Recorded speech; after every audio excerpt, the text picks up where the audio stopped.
ဒီဗီဒီယိုလေးမှာဆိုရင်တော့ mobile လေးကြမှာ Jangler ဆော့ရဲ့ brother ရဲ့အတွက်အရေးကြီးဆုံးအချက်တွေကိုပြပြပေးပါမှာဖြစ်ပါတယ်။တချို့ brother တွေက Jangler ဆော့ရဲ့အခါမှာကောင်းပေမဲ့ solo ဆော့တဲ့အခါမှာဖြစ်တတ်တဲ့အမှားတွေ party ဆော့တဲ့အခါမှာဖြစ်တတ်တဲ့အမှားတွေကိုမဖြစ်အောင်ဘယ်လိုဆော့ရမလဲ။အဓိက Jangler ဆော့မဲ့ brother ရဲ့အနေနဲ့ solo ဆော့မယ်ဆိုရင်ပထမဆုံး Jungle Creep ကိုစားရတဲ့ routine မပေါက်စားပါနဲ့။ပုံမှန်ဆိုရင်ဒီနေရာမှာ routine ပေါက်စားလိုက်ရင်နောက်က Creep တွေကို routine ပေါက်ဖို့မှီပေမဲ့တကယ်တမ်း solo ဆော့ရမှာကိုယ့်ရဲ့တန်ပတ်ကမရှိတာတွေ enemy ဘက်က Jangler Creep ဂန်းကင်းလာလို့တဲ့အချိန်ညရင်ကိုက routine မရှိပဲ Jungle Creep ပေးလိုက်ရပြီးအားလီကိုနှိမ်သွားနိုင်တယ်။နောက်တစ်ချက်ကတော့အားလီ lane ဂန်းကင်းတွေမှာဆိုရင် brother အနေနဲ့ Jangler ကင်ပြီးဆိုရင်အဓိကအားလီပိုင်းမှာ goal lane ကိုပဲဂန်းကင်းလုပ်ကြတယ်။ဒါက lane ဂန်းကင်းမှန်ပေမဲ့အဓိက objective target fight တွေမှာကိုယ့်ဒုက္ခလာပေးမှာ goal lane က must-man တွေမဟုတ်ဘူးဗျာ။အဲ့ဒါကြောင့် brother အနေနဲ့အားလီ lane ဂန်းကင်းတွေလုပ်မယ်ဆိုရင်တစ်ဖက်တင်းဘက်က ESP lane က fighter တွေကိုတွေးလျှော့အောင်လုပ်ရင်လုပ်မလုပ်ဘူးဆိုရင်ကေးရမယ်ဆိုရင်ကေးရအောင်ကေးပလိုက်အဲ့ဒါကြောင့် brother အနေနဲ့ early objective target တွေမှာကိုယ့်အာရုံနောက်မဲ့ hero ဆိုလို့တစ်ဖက်တင်းဘက်ကတန် hero တွေလောက်ပဲရှိတာမလို့ဘတဲကို AC ဆိုင်ပြီး objective ကိုမရရအောင်ယူလို့ရတယ်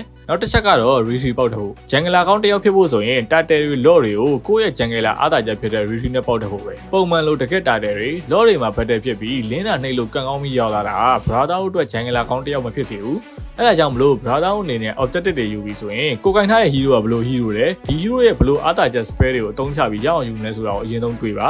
ဥပမာ Fadrin ဆိုရင်ဂျွေပဲ Jangler ဘက်ကိုသွားတယ်ဒါဆိုရင်ဒီ hero ရဲ့အားသာချက်ကဘယ်မှာကြာနေနိုင်တာအဲ့ဒါကြောင့် brother အနေနဲ့ Fadrin ကင်မယ်ဆိုရင် objective battle တွေမှာခေါင်းတိုးပြီးတစ်ဖက်အသင်းကို pressure ပေးနိုင်တယ်လို့သူ spell စီကထွက်မဲ့ damage နဲ့ review ကိုလည်းတွဲသုံးပြီး objective ရအောင်ယူတတ်ဖို့လိုတယ် assassin Jangler တွေတော့ရှင်တယ် objective တွေဆိုရင်ကိုယ့်ဘက်ကတန်တဲ့ fighter တွေကအရင် vision ပြတာကိုစောင့်ပြီးမှသူ့စီက aim spell တွေ mobility တွေကိုကောင်းကောင်းကြီးသုံးချပြီးပေါက်တတ်ဖို့ပဲအဲ့တော့ brother အနေနဲ့ classic မှာများများ train မှာ cast stand တွေမှာ spell damage နဲ့ review ကိုတွဲသုံးတော့အောင်များများလေ့ကျင့်ပါဒါကိုအစာပိုင်းမှာ brother အနေနဲ့ခက်ခဲနေရင်လည်းဆော့တာများသွားရင်ဒီချက်က brother အတွက် Jangler ကိုကောင်းကောင်းဆော့နိုင်သွားမယ်ဆိုတာသိကြပါတယ်မိနေတာတစ်ခုတော့ကြံသေးတယ် Sky Piazza ဆိုတဲ့ item ပဲဒီ item က hero kit ရရင် Jangler တွေအတွက်တော်တော်လေးကိုကောင်းတယ်ဆိုပေမဲ့ကိုယ့်ဘက်ကတင်းချင်နေရတစ်ဖက်တင်းဘက်က hero တွေပေါ်မူတည်ပြီးအားလေးပိုင်းမှာထည့်ဆော့ဖို့မဆော့ဖို့တော့တေချာစဉ်းစားဖို့လိုတယ်ဒီ video လေးကဒီလောက်ပါပဲ brother တို့ရဲ့အဖြစ်မြင်ချက်တွေကိုလည်း comment မှာဝင်အောင်ရေးသားခဲ့လို့ရပါတယ်